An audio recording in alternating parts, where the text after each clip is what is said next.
Welcome to Weight Loss and Wellness for Real, the podcast where people like you get the practical solutions and support you need to permanently lose the physical and mental weight so you can feel better and live the life you want in the body and mind you want.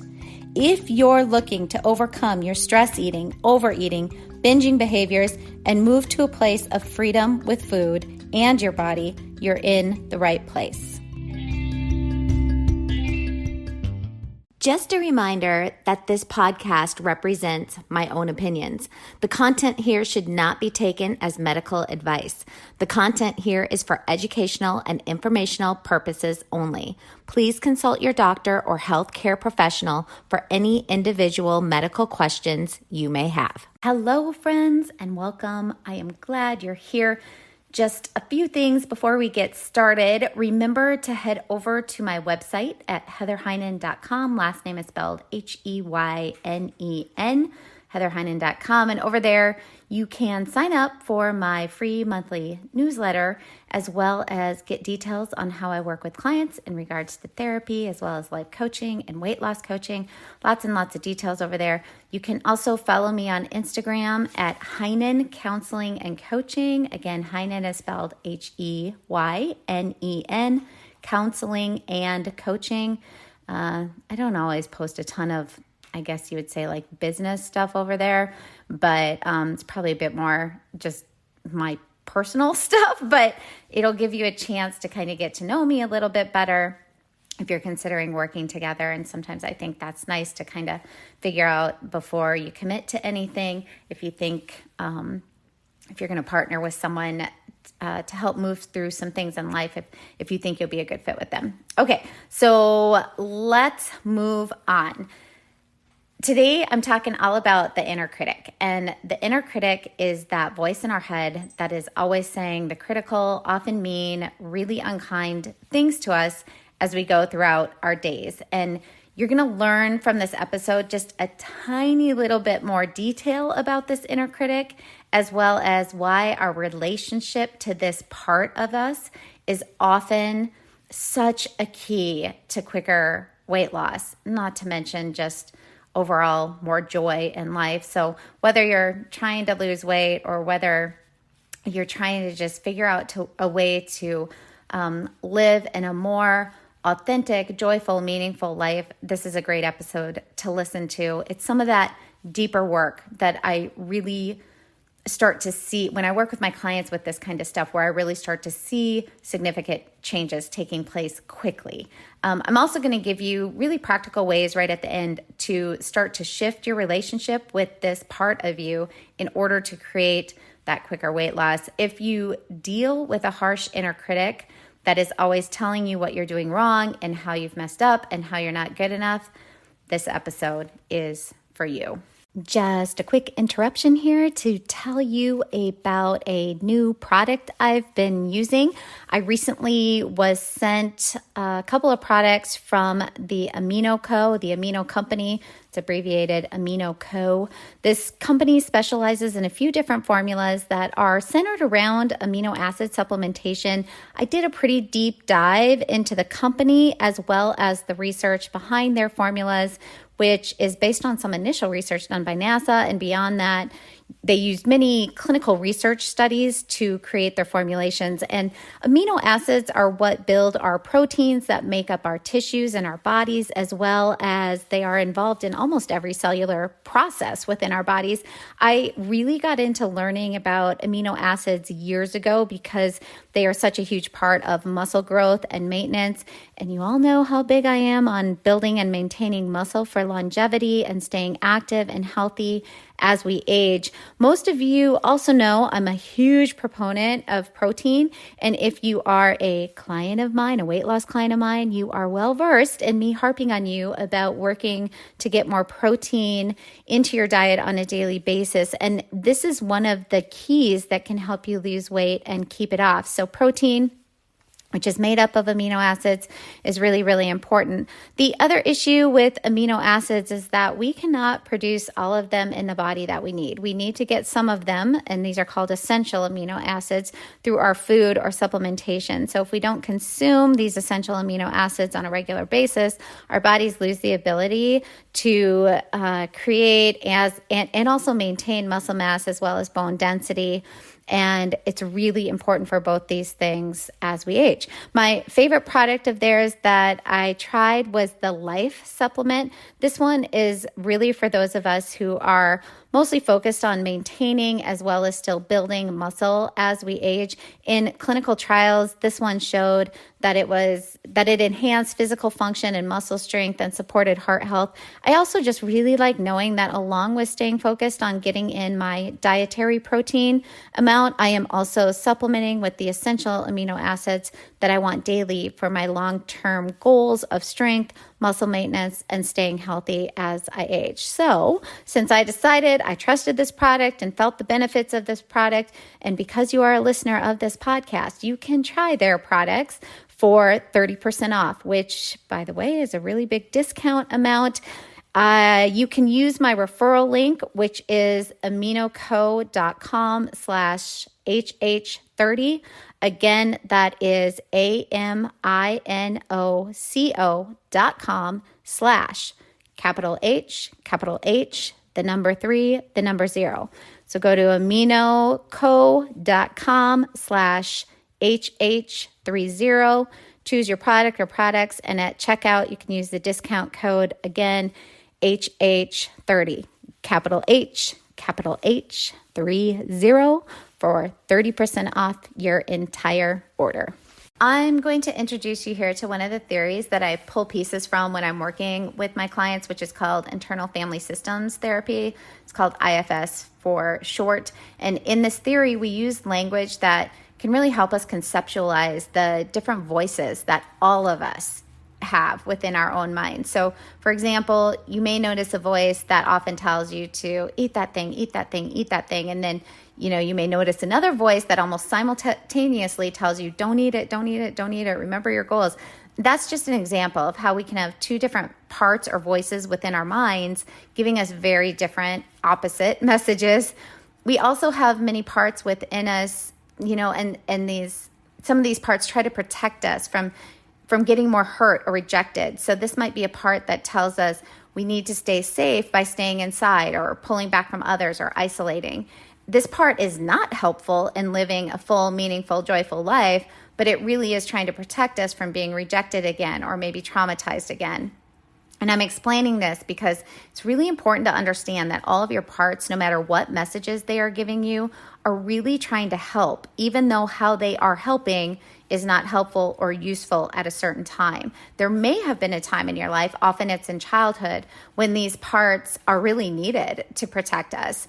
But what happens is they carry over into adulthood when we are no longer in danger, but then they end up still replaying themselves over and over and over, and this can create really major issues within our adult lives. So in this theory, we also have the concept of the self with a capital S, and our self is really the holistic us. The self is what really encompasses us as our full and authentic being. And the idea in IFS is that we want the self driving the bus. In other words, we want the self, our integrated, holistic, authentic, whole person, being the driver of our life, being the one in charge to be driving, to be making the decisions, the one driving the bus, versus one of our parts coming in from one of the back seats and taking over the driving of our life or the driving of the bus. And here's the thing about parts and why this is really important, that we do not want to get rid of our parts. We just want them riding along. Our parts are a part of us, and that's just fine.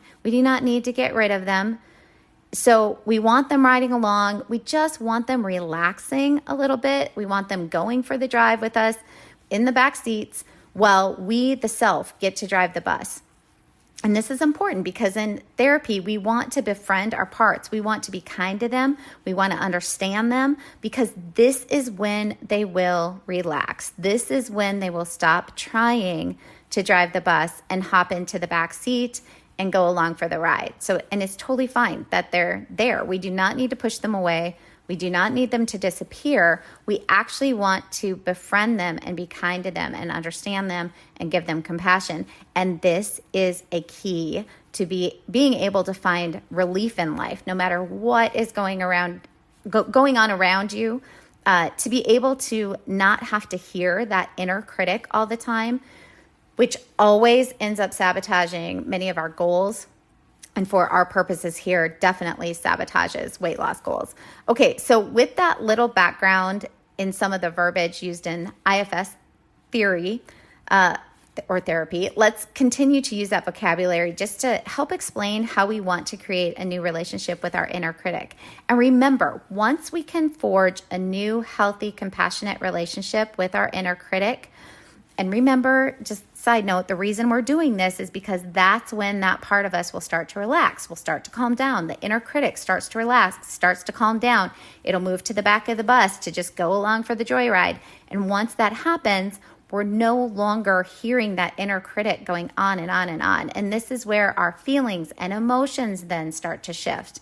And remember, when our feelings and emotions can shift into those of more curiosity and willingness and openness and maybe even excitement, that is when our behaviors will then start to change. So if we're staying focused on weight loss here, fat loss here, we really need those feelings of willingness and curiosity and compassion and maybe some excitement in order to drive our behaviors around food and maybe movement or the healthy new behaviors that we're trying to put into place in order to be able to create that sustainable, lasting weight loss.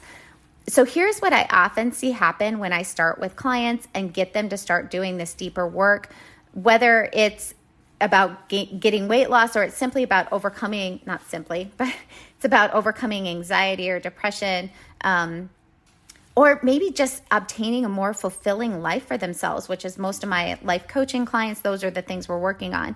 What happens is they start to get better at noticing the voice coming in. And then they initially start to do things like, I'm not going to listen to you, or they say, shut up, or stop telling me these things, or I hate you, or I wish you weren't here. And when that sort of energy is put behind this work, what happens is there's then a repression that takes place. Just like the kind when we repress feelings, when we're shoving them down or pushing them away or denying them, or, if you're in the mental emotional health field at all, then, understanding that when we repress things, it can be a temporary fix, but eventually that energy has to come out somewhere. And so for many people, it will come out in explosions of anger, or it will come out in an overeating or a kind of screw it mode episode, or maybe a binging episode, or it will come out in physical ways that usually takes place over time if more and more suppression and repression occurs. If you've ever read the book, The Body Keeps the Score, I highly, highly, highly recommend it. I have it listed on my website under the journal tab on my website. There's a sub-tab or a subheading that says things, I think it says things I like. And in that, there's a list of books that have really impacted my life, and The Body Keeps the Score is listed there. You can click on it. I think it'll take you right to where you can get it if you want it. But I would really highly recommend reading it. It's how this works. It's how this works. I guess I would use the word scientifically, but it's science behind how our body stores emotion, literally stores our emotion when we repress it, and then how that can come out in physical ways, including, really long-term debilitating physical conditions. And obviously, it can come out as well in emotional, mental areas like anxiety, depression, and all those sorts of things. So really important to understand that we want to work to not suppress or deny or get angry at these parts of us that we don't like. One way to think about it is that, when we talk about having new relationships with these parts of ourselves, you can, sometimes it's easier to think of them as children in a way, like a child that you really love or care about. It makes it easier to maybe conceptualize, because if you're thinking about the inner critic part or any part of you that you don't like, if you think of that part as a child, then it gets a little bit like, you can start to conceptualize how you would talk to it in a way that is more kind, caring, loving, compassionate, like from a stance of a parent who's very kind, caring, loving, and compassionate. You would tell this, you wouldn't tell, okay, so think of it this way. Let's say this part is this little child on the side of the road. You're driving by and this child is all disheveled and dirty and, kind of stares at you. Or you could think of it as an animal, a stray dog, and stares at you with like, kind of these angry eyes and, you pull up to it. And how would you approach this child or this dog? Would you start just saying things to it like, you are awful and you're so dirty and why are you here on the side of the road? And no, think about how you would approach a stray dog or this, disheveled looking child. You would use a very soft tone of voice. You would be very compassionate in your words. You would come from a loving mindset. You would really slow down your speech and try to show them compassion through your words. We would speak softly and kindly to them. Our tone is different. Our words are caring and loving. And this is how we need to have the conversation over and over with our inner critic part. Okay, so the practice, and yes, again, of course, this is a practice, as everything is. The practice is using compassionate tone and words to have a conversation from your embodied, whole, authentic self with a capital S with your inner critic part. All right, so the practical steps to get started with this deeper work. Since we want to build a relationship with this part of us, it's helpful to name your inner critic. Try using a name or a word that evokes caring for you, but any name could be helpful. Give it a shape, a color, or characterize it somehow, envision it.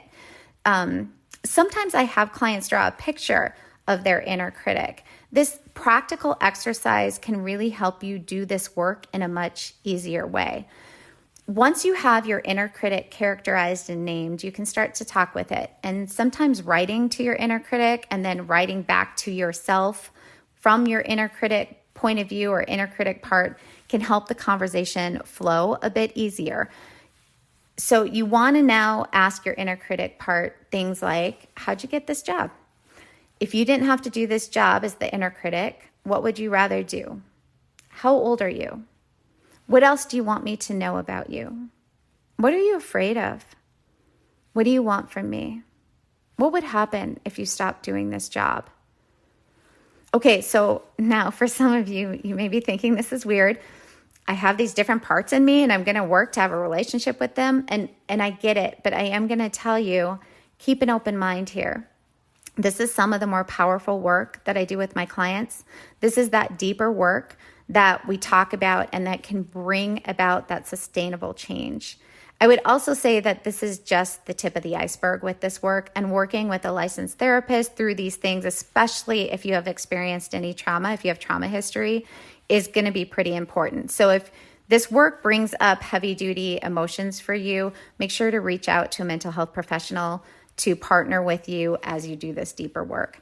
For many of you, you will be able to do this practical writing exercise to get you to a place where you're able to start having a conversation in a compassionate, loving way every time you notice your inner critic is driving the bus. This is a practice. Noticing when your inner critic is driving the bus, holding a loving, compassionate conversation with this part so that it willingly steps aside, heads to the back of the bus so you can take over the driving. This part of us is always there, but these kind conversations move it from the driver's seat to a passenger seat where it can just enjoy the ride as we direct our lives. I hope you learned something that you can try this week to really work on befriending your inner critic. Again, this is the deeper work that I see bring about huge changes for my clients in regards to not only their relationship with food and their bodies, but also brings about living a life from authenticity, freedom, meaning, and more joy. Thank you for listening. And if things are hitting home for you and you want to partner together to have a guide through some of this deeper work, head to my website, where there are all kinds of details on the ways I work with my clients in different ways. As of right now, I am taking on a few new weight loss and life coaching clients. It is currently December of 2022. I don't always have openings, so if you're thinking about working with me, now is the perfect time to get in touch, as long as you're listening to this in December of 2022. Thank you for those of you supporting the podcast. There are so many ways to do this. The listener support button at the end, well, it's a link at the end of the episode description from whatever podcast platform you're listening from. You can click on that and you can give you can support the podcast through that link for as little as 99 cents a month, it adds up. It's so helpful. I appreciate you, all of you who are contributing. You can also support this podcast by just sharing the podcast. So putting it on social media, sharing it with friends, family, people you think would benefit, all of that really helps me keep these episodes coming out every single week. Okay, thanks again for being here, for sharing this space with me, and we will talk soon.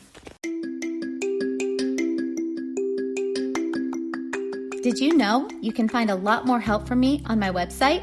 Go to heatherheynen.com.